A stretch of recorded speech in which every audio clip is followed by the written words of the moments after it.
In the news this week, party reinvention, new president to break the mold as One Nation. Poverty penalty advocates call for greater support for WA's homeless and imprisoned youths. Look after yourself, Health Minister backing the See Your GP campaign. And on Western Perspective, a political expert's analysis on the Premier's popularity and what it means for the upcoming election. This is the Evening News with Ivan Leung and Sarah Smith.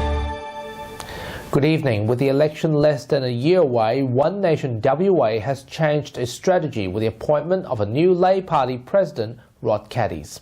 Speaking for the first time from his new position, he revealed the party's next move and spoke candidly on issues regarding to China, Australia and the coronavirus. What can the public expect from you and your party in the upcoming months? Well, like in the Darling Range, and I stood in the agriculture region, which I hope to stand again this next election, people that had any interaction with myself in that campaign will see that we work hard, we care about the people, and we truly care about the things that matter to people, and it's not all about I guess the goal isn't just to get votes, it's actually to bring about true positive change to WA. Where does your party actually stand? It's just not how the media portrayed it for many years, and I think just like they talked about the quiet Australians in the last election, I think them same Australians are starting to realise that One Nation are a formidable force. On the issue of China, it has been very prominent in the media, particularly with the recent coronavirus. What's your view on the matter?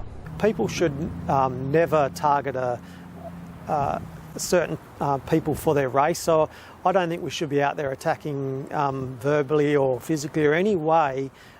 We can never condone attacking Chinese people for what's happening in Australia, but the Chinese Communist Party, I think they've got a lot to answer for, and we've just got to try to find that fine line on really pointing out the issues that China have created and our Australian governments have passed in letting Australia get to a point where we are now today. Any final message for the viewers?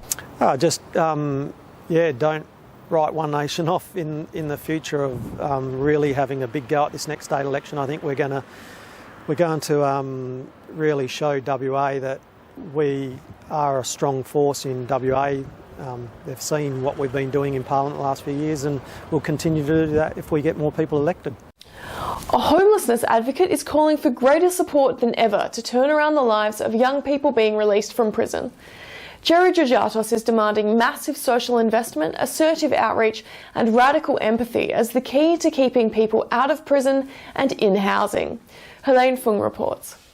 Advocates in WA say that we need more social investment than ever to stop the spread of post-imprisonment homelessness and help people get their lives back on track. Calling on the Western Australian Government to invest never-before-seen funds in the transformation of people's lives. At the National Suicide Prevention and Trauma Recovery Project, Jerry spends time investing in the lives of people who have just come out of prison. He says that the disadvantage sets them up to reoffend. Harrowed lives, staggering dysfunction, no safety nets. Effectively half who leave prison finish up in some state of homelessness or houselessness or transience. A lot of them come from no substantive parenting, no substantive familial supports. They come from the crushing poverty, and they come from then therefore aberrant behaviour. Jerry talks about using assertive outreach to engage people coming out of prison with a support network. You need that outreach. Without modelling in outreach, they're not going to come to you. You've got to go to them. You've got to journey to them each and every day. The reason for our near 100% success in transforming lives is because we provide the outreach. He's calling for more funding to get people into housing and better social situations. But this is what we need more of. We need a mass social investment, and this is the only way to reduce offending. Helene Fung, WAMN News. A horror stabbing attack in South Hedland left 1 dead and 5 injured when a FIFO worker went on a rampage with a large knife.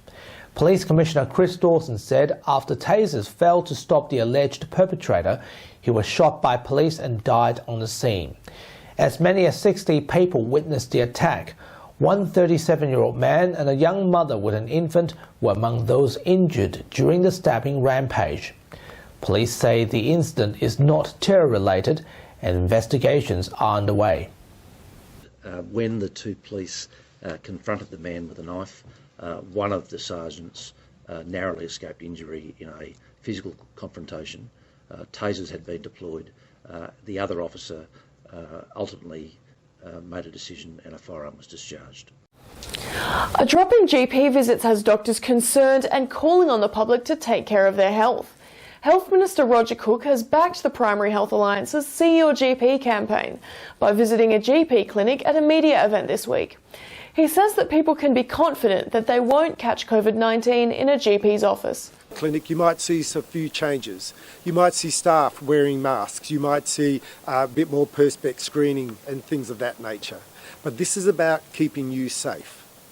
This is about making sure that we look after you and we look after the people in the clinic. During the weekend, the Health Minister also visited a local face shields manufacturer in Malaga. The facility has the capability to produce 720 shields a day, giving frontline health workers a stable number of PPE supplies.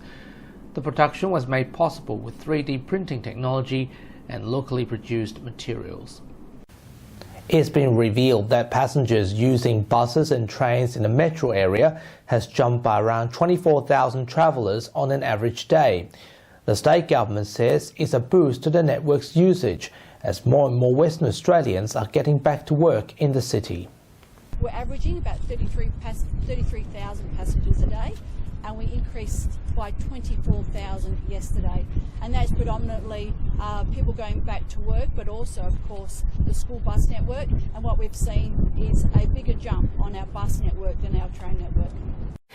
British Prime Minister Boris Johnson declared that the UK has passed the peak of the COVID-19 outbreak this week, even though the deaths have exceeded 26,000 people. As the UK becomes one of the world's top 3 countries affected by the virus, the Prime Minister expressed optimism during his first press conference since his recovery from coronavirus. It's understood that a roadmap will be revealed next week on how the Conservative government will ease social restrictions. And North Korean leader Kim Jong-un has made his first public appearance this weekend after mounting speculation about his health issues. According to the state media, the leader has attended the ribbon-cutting ceremony at a fertiliser factory. This is his first appearance since the 12th of April this year, with the world speculating over his health situation. Winter could finally be on the way with some cooler temperatures hitting Perth this week. Here's Neil Bennett from the Bureau of Meteorology WA to tell you more. Temperatures over the weekend have been very warm, but that's not really going to last for much longer. We're expecting to see a cold front moving through during the course of the later part of Sunday and into Monday, bringing some rain around. Some of it could be quite heavy in some of the western parts down in the southwest. Looking a little bit further ahead as we move into Tuesday and Wednesday, a continuation of rain and then maybe some showers around for Thursday as well.